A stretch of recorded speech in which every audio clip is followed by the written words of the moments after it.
dengan keadaan saya seperti ini. Bagaimana saya melakukan kekerasan seksual atau pemerkosaan, sedangkan Tiang tidak bisa benar-benar buka celana, buka baju. Apa daya saya yang dituduhkan dengan memperkosa orang atau kekerasan seksual? Pelaku untuk melakukan aksinya itu bisa menggunakan kakinya untuk membuka legging si korban. Agak kaget juga kenapa kemudian malah dengan Agus membuat komentar-komentar yang merasa dirinya menjadi korban, kok malah yang terjadi banyak orang yang melaporkan.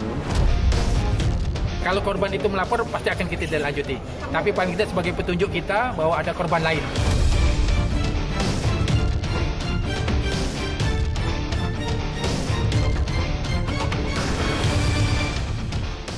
Ada kembali di The Prime Show, Iwayan Agus Suwartama alias Agus Buntung, sosok pemuda difabel dengan kondisi tangan buntung menjadi sorotan. Meski tidak memiliki tangan, Agus ditetapkan menjadi tersangka perkosaan. Agus bisa dituduh memperkosa korban dengan mengancam dan melakukan intimidasi.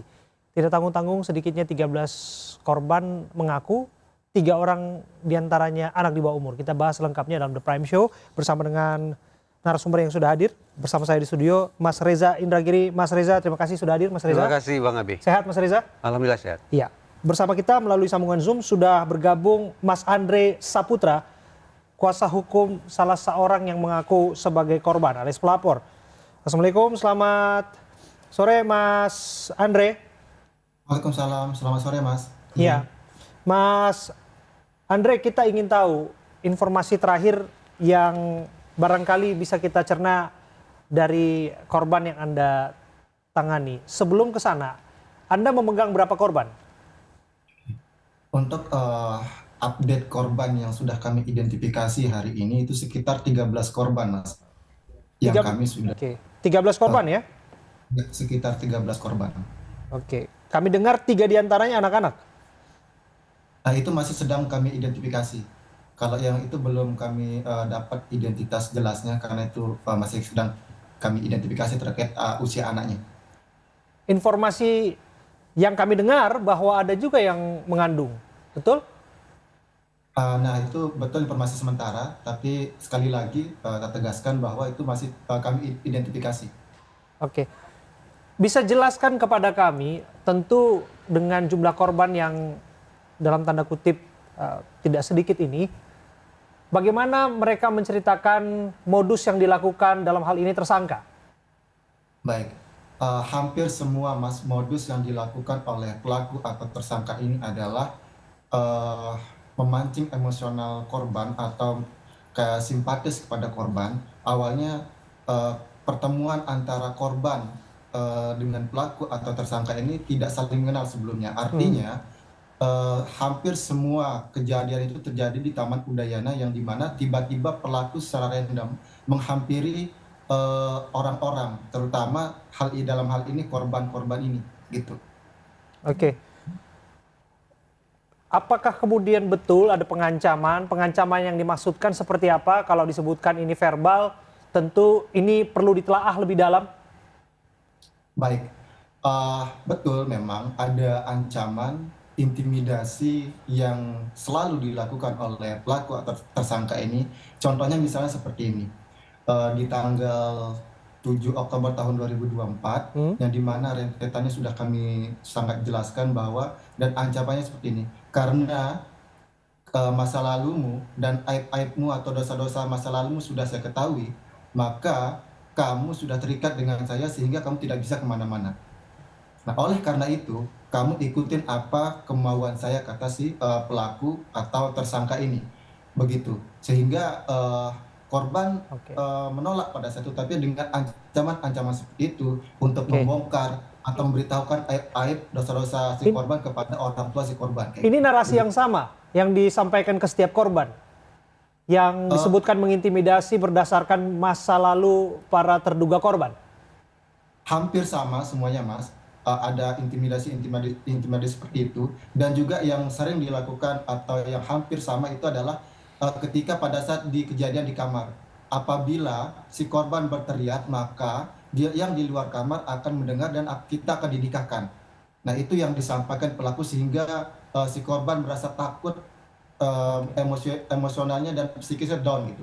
Oke, Gitu, kira-kira. oke. Tentu apa yang terjadi di dalam kamar kita nggak mau spesifik membahasnya, tapi lagi dan lagi ini akan mengusik isi pikir kita. Bagaimana mungkin kemudian bahwa seorang dengan kondisi tertentu seperti itu melakukan pelecehan?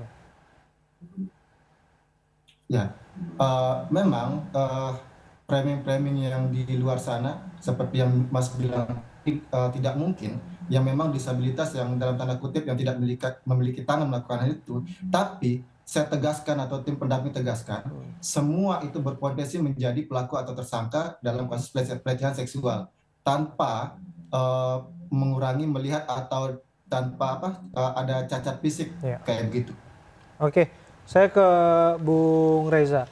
Bung Reza, kalau kita lihat ini jumlah korbannya tidak sedikit ya, belasan bahkan disebutkan bisa saja ini bertambah begitu. Tapi pola dan motif disebutkan sama. Bagaimana Anda melihatnya, termasuk modusnya?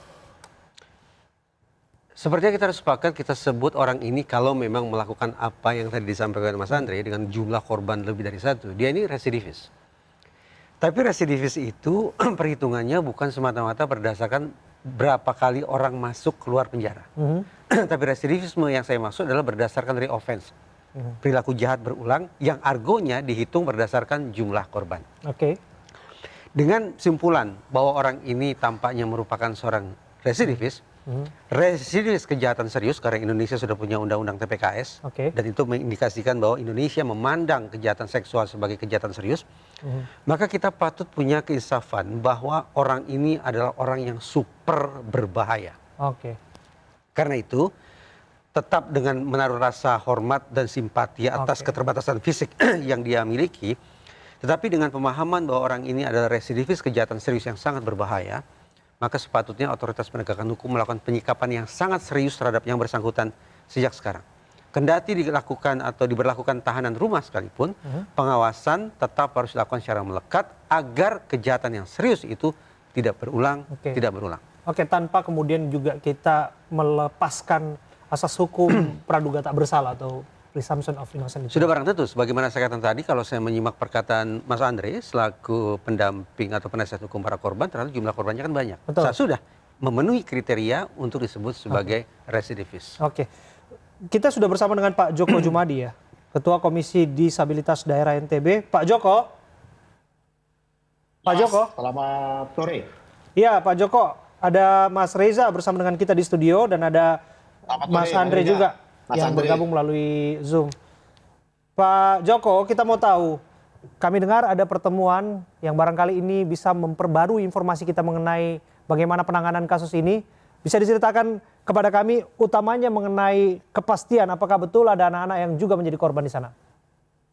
Ya, memang dari laporan yang dari masyarakat yang kemudian disampaikan ke kami, memang ada tiga anak yang kemudian diduga menjadi korban kekerasan seksual dari saudara IWAS ini. Tapi kemudian kami bekerja sama dengan Lembaga Perlindungan Anak Kota Mataram untuk 2 anak yang diduga itu berasal dari Kota Mataram.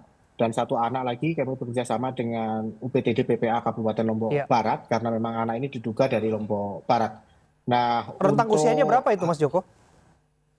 Kalau anak-anak ini di usia 15-16 tahun ya, di anak-anak SMP. Jadi masih tinggal di lingkungan sekitar ya?